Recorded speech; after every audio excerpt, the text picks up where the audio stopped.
Hello everyone, welcome to PhD Jobs and Admissions. This is Ankita Sood and students, आज के इस video में हम लोग डिस्कस करने वाले हैं रिसर्च मैथडोलॉजी के most important and most expected MCQs that is very important for Chhatrapati Sahu ji Maharaj university जो कि कानपुर में सिचुएटेड है। सो इस यूनिवर्सिटी का PhD एंट्रेंस एग्जाम को अभी बहुत ही कम टाइम बाकी है एंड इस वीडियो को आप लोग एंड तक ज़रूर देखिएगा क्योंकि यहाँ पर मैं आप लोगों को कुछ ऐसे शॉर्ट ट्रिक्स बताने वाली हूँ जिनकी हेल्प से आप लोग बहुत कम समय में रिसर्च मैथडोलॉजी के क्वेश्चंस को एग्जाम में कवर कर सकते हो। सो ये वीडियो आप सभी के लिए बहुत ज़्यादा हेल्पफुल है एंड इसी के साथ मैं आपको बता दूं कि आपके PhD एंट्रेंस एग्जाम में पेपर पैटर्न को दो सेक्शंस में डिवाइड किया जाता है, that is paper 1 and paper 2। Paper 2 होता है आप लोगों का subject centric paper and paper 1 होता है कॉमन पेपर जिसमें कि रिसर्च मैथडोलॉजी के क्वेश्चंस पूछे जाते हैं। एंड अगर आप लोग रिसर्च मैथडोलॉजी को भी अच्छे से पढ़ लेते हो तो किसी भी गवर्नमेंट यूनिवर्सिटी की PhD प्रोग्राम में इजीली आप लोगों को एडमिशन मिल जाती है। सो PhD में रिसर्च मैथडोलॉजी की तैयारी के लिए हम आपको हेल्प करते हैं। हम आपके लिए लेकर आए हैं फुल सिलेबस अपडेटेड नोट्स जो कि आप लोगों के लिए बहुत हेल्पफुल है। 10 फुल सिलेबस मॉक टेस्ट यानी कि रिसर्च मैथडोलॉजी के जितने भी सेक्शंस हैं सभी पे सेपरेट मॉक टेस्ट आपको हम प्रोवाइड कराते हैं। Most important and most expected MCQ series and 1000+ MCQs PDF on research methodology. So ये 1000+ MCQs में हमने मोस्ट एक्सपेक्टेड टॉपिक्स को कवर किया है एंड मैं आप लोगों को बता दूं कि इन्हीं क्वेश्चंस में से किसी भी PhD प्रोग्राम में जो है क्वेश्चन पूछे जाते हैं।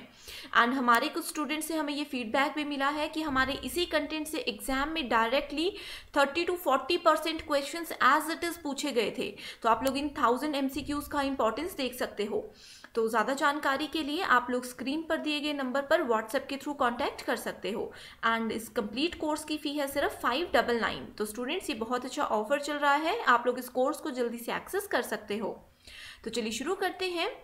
तो हमारा आज का पहला क्वेश्चन है, which of the following is an example of primary data. So research methodology में आप सभी को मैंने बताया है प्रीवियस लेक्चर्स में भी, हमें क्या करना होता है, रिसर्च यानी कि किसी टॉपिक के बारे में ज़्यादा इंफॉर्मेशन को कलेक्ट करने के लिए उसको हम लोग फिर से सर्च करते हैं। सो इन्फॉर्मेशन अगर हमें यहाँ पे कलेक्ट करनी है, अपने किसी क्वेश्चन का आंसर हमें यहाँ पे ढूंढना है तो उसके लिए हमें डेटा की ज़रूरत होती है। ठीक है, तो यहाँ पे डायरेक्ट क्वेश्चन पूछा गया है प्राइमरी डेटा से। तो ऑप्शंस गिवन है book, journal, newspaper and all of the above. तो स्टूडेंट्स यहाँ पे एक और इम्पॉर्टेंट कॉन्सेप्ट ये है कि एग्जाम में हो सकता है प्राइमरी डेटा की जगह आप लोगों को सेकेंडरी डेटा पूछा हो। ठीक है, सो आपने क्या करना है, जितने भी एग्जाम्पल्स अभी मैं इस वीडियो में आपको बताने वाली हूँ पहले तो आप लोगों ने उन एग्जाम्पल्स पर भी फोकस करना है, उनको नोट करना है एंड साथ ही ये जितने भी ऑप्शंस हैं इनको भी मैं अभी डिटेल में एक्सप्लेन करूँगी। आप लोगों ने इन ऑप्शंस को भी समझना है सो दैट अगर एग्जाम में सेकेंडरी डेटा से रिलेटेड क्वेश्चन पूछा जाए तो आप लोग ईजिली उसको सॉल्व कर सको। ठीक है, तो सबसे पहले बात करते हैं कि प्राइमरी डेटा क्या होता है। सो प्राइमरी डेटा एक ऐसा डेटा होता है जो कि फर्स्ट हैंड डेटा कोई पर्सन कलेक्ट करता है। ठीक है, जैसे न्यूज़ होती है, आप लोग न्यूज़ सुनते हो टीवी में, ठीक है, वहाँ पे क्या होता है, ये होता है प्राइमरी डेटा। यानी कि न्यूज़ चैनल वाले क्या करते हैं, एज इट इज़ फील्ड में जा करके पूरा सर्वे करते हैं, पूरा रिसर्च करते हैं एंड देन इस डेटा को कलेक्ट करते हैं। ठीक है, न्यूज़पेपर होता है, न्यूज़पेपर भी एक प्राइमरी डेटा है। ठीक है, सो यहाँ पे ना ही हमारे पास बुक का ऑप्शन दिया है, जर्नल दिया है, न्यूज़पेपर दिया है, सिंपल न्यूज़ नहीं दिया गया है। ठीक है, सो प्राइमरी डेटा में यहाँ पे हमारे पास कुछ और एग्जाम्पल्स भी होते हैं जैसे कि सर्वे। ठीक है, सर्वे का मतलब क्या होता है कि हम लोग फील्ड में चले जाते हैं, लोगों से इंक्वायरी करते हैं, पूरी उसके बारे में जांच करना शुरू कर देते हैं। ठीक है, नेक्स्ट आता है ऑब्जर्वेशन, यानी कि हम किसी पर्सन को ऑब्जर्व करते हैं, उनकी हरकतों को, वो कैसे मूव करते हैं, क्या किसी चीज़ पे रिएक्ट करते हैं, उन सब चीज़ों को हम ऑब्जर्व करते हैं।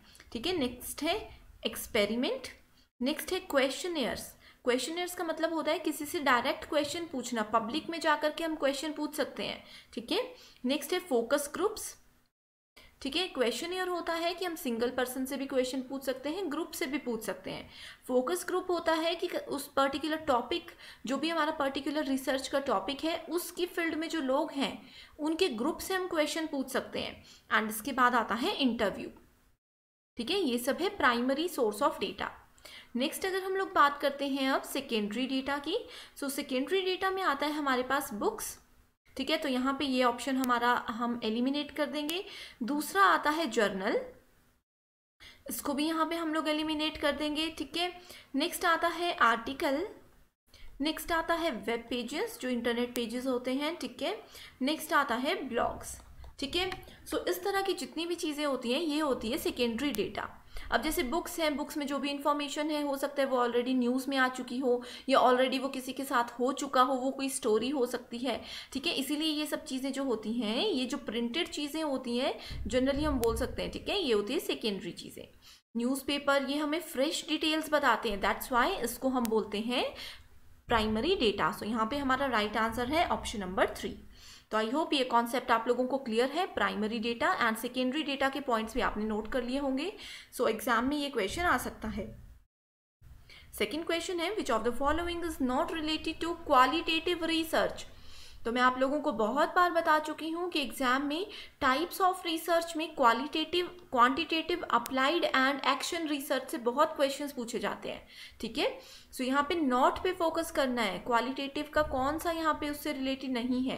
पहला है survey method, case study, discourse analysis and all of the above, ठीक है। सो क्वालिटेटिव रिसर्च क्या होता है? It is defined as a market research method that focuses on obtaining data through open ended and conversational communication, ठीक है। यानी कि ये क्या करता है, ये quality of data, quality of result पे फोकस करता है। चाहे एक ही रिजल्ट आए लेकिन उसकी बेस्ट क्वालिटी होनी चाहिए, ठीक है। सो क्वालिटेटिव रिसर्च मेथड्स में हमारे पास आते हैं बहुत सारे मेथड्स आते हैं, जैसे डेयरी अकाउंट्स आते हैं, डायरी अकाउंट्स आते हैं, डॉक्यूमेंट्स होते हैं, case studies, photographs, audio recordings, video recordings, ठीक है, डिस्क्रिप्शंस, ट्रांसक्रिप्शंस, ये सब चीज़ें आती है क्वालिटेटिव मेथड्स के अंदर, ठीक है। ये एग्जाम्पल्स होते हैं क्वालिटेटिव मेथड के। सो यहाँ पे जो इससे रिलेटेड नहीं है वो है सर्वे मेथड, ठीक है। तो कभी भी अगर हम लोग क्वालिटेटिव डेटा को यूज़ कर रहे हैं, क्वालिटेटिव रिसर्च का यूज़ कर रहे हैं, तो उस केस में हम लोग सर्वे नहीं कर सकते हैं, ठीक है। Next question is, a researcher commits type 1 error. तो उसको हम क्या बोलेंगे, उन्होंने क्या किया है। सो एरर्स टाइप 1 एंड टाइप 2 बहुत ही बेसिक एंड बहुत ही छोटा सा क्वेश्चन है, ये बहुत छोटा सा टॉपिक है ये, ठीक है। सो एग्जाम में इससे रिलेटेड क्वेश्चन श्योर आता है एंड जो क्वेश्चन सामने हैं आपके जनरली इसी तरह का क्वेश्चन एग्जाम में आते हैं, ठीक है। सो रिसर्च में टाइप 1 एरर अगर कोई रिसर्चर कर देता है तो क्या होगा, इसका मतलब है कि उन्होंने नल हाइपोथेसिस को एक्सेप्ट किया जबकि वो गलत था। यानी कि एक थीसिस में हाइपोथेसिस गलत था लेकिन रिसर्चर ने उसको एक्सेप्ट कर लिया, ठीक है। दूसरा बोलता है कि उन्होंने नल हाइपोथेसिस को रिजेक्ट कर दिया जब वो गलत था। तो ये स्टेटमेंट तो हो ही नहीं सकती, जो चीज़ गलत है उसको तो हम गलत ही बोलेंगे, ठीक है। तो इस ऑप्शन को हम एलिमिनेट कर देते हैं। नेक्स्ट है, accepts null hypothesis when it is true. यानी कि एक हाइपोथेसिस अगर सही है तो ही हमने उसको सही किया, तो क्या ये टाइप 1 एरर है? एरर का मतलब होता है गलती। अगर उन्होंने सही हाइपोथेसिस को एक्सेप्ट किया है तो इसमें गलती क्या है, इसमें कोई भी गलती नहीं है, तो इसको भी हम एलिमिनेट कर देंगे। एंड लास्ट ऑप्शन है, rejects the null hypothesis when it is true. यानी कि एक हाइपोथेसिस वो हमारा बिल्कुल ट्रू है, उसके अंदर जो डेटा है वो बिल्कुल ट्रू है, लेकिन रिसर्चर ने उसको गलत बता दिया, ठीक है। तो ये दो ऑप्शंस में से आप लोगों ने देखना है कि टाइप 1 कौन सा है एंड टाइप 2 कौन सा है। तो मैं आप लोगों को बता देती हूँ कि टाइप 1 एरर जो है इसको कई बार एग्जाम में जो है लिखा हो सकता है कि इसको बोलते हैं फॉल्स पॉजिटिव, फॉल्स पॉजिटिव, ठीक है। Type 1 error occurs if an investigator और researcher rejects a null hypothesis that is actually true, ठीक है। एक नल हाइपोथेसिस को अगर कोई रिजेक्ट कर देता है जबकि वो हाइपोथेसिस हमारा ट्रू था, उसको बोला जाता है टाइप 1 एरर, ठीक है। सो टाइप 2 एरर जो होता है हमारे पास उसको बोलते हैं फॉल्स नेगेटिव, ठीक है। ये होता है जब रिसर्चर क्या करता है, fails to reject a null hypothesis that is actually false in the population. So I hope ये दोनों चीज़ों में आप लोगों का जो है कॉन्सेप्ट बिल्कुल क्लियर है। एक बार मैं फिर से बताती हूँ। Type 1 error means rejecting the null hypothesis when it is actually true, ठीक है। While type 2 error means failing to reject the null hypothesis when it is actually false, यानी कि हाइपोथेसिस हमारा फॉल्स था लेकिन हमने इसको रिजेक्ट नहीं किया, हमने इसको करेक्ट कर दिया। ठीक है, सो यहाँ पे हमारा राइट आंसर है option number 4।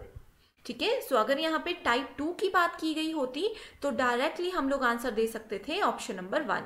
So I hope ये कॉन्सेप्ट आप लोगों का बिल्कुल क्लियर हो चुका है। अगर इसमें कोई भी डाउट है, कोई भी कंफ्यूजन है, आप लोग कमेंट करके हमें बता सकते हो। ठीक है, नेक्स्ट क्वेश्चन है which of the following is not a type of research question. So research questions जो होते हैं, ठीक है, रिसर्च के टाइम पे हम लोगों के दिमाग में सबसे पहले क्या होना चाहिए कि हम किस बारे में रिसर्च करना चाहते हैं, यानी कि रिसर्च क्वेश्चन। तो कौन सा इसमें ट्रू नहीं है? अ हाइपोथेसिस, हाइपोथेसिस का मतलब होता है गेस करना, अनुमान लगाना। ठीक है, प्रिडिक्टिंग एन आउटकम, यानी कि उसका जो रिजल्ट आएगा उसको हम पहले ही अनुमान लगा रहे हैं। ठीक है, तीसरा बोलता है इवेल्युएटिंग अ फिनोमिनन, यानी कि एक फिनोमिनन जो होता है पर्टिकुलर रिसर्च का, उसको इवेल्युएट कर देना। डेवलपिंग गुड प्रैक्टिस, तो यहाँ पे कौन सा एक टाइप नहीं है? ठीक है, सो यहाँ पे ज़्यादा कंफ्यूज नहीं होना है आपने, डायरेक्ट क्वेश्चन पूछा गया है। सो हमारा राइट आंसर है option number 1, that is hypothesis. Next question is which of the following methods of research hypothesis are usually implied rather than being explicit. So कौन सा वो मेथड है जिसमें हाइपोथेसिस को इम्प्लाई किया जाता है रादर देन बीइंग एक्सप्लिसिट? ठीक है, तो पहला ऑप्शन है डिस्क्रिप्टिव सर्वे मेथड, नेक्स्ट है historic method, experimental method and x post facto method. तो ये चारों के चारों मेथड्स बहुत इंपॉर्टेंट है, अभी मैं आपको यही सब डिटेल में बताती हूँ। सबसे पहले बात करते हैं डिस्क्रिप्टिव मेथड की। ठीक है, सो डिस्क्रिप्टिव मेथड क्या होता है? ये एक डिस्क्रिप्टिव अप्रोच है that blends qualitative and quantitative data to provide you with relevant and accurate information.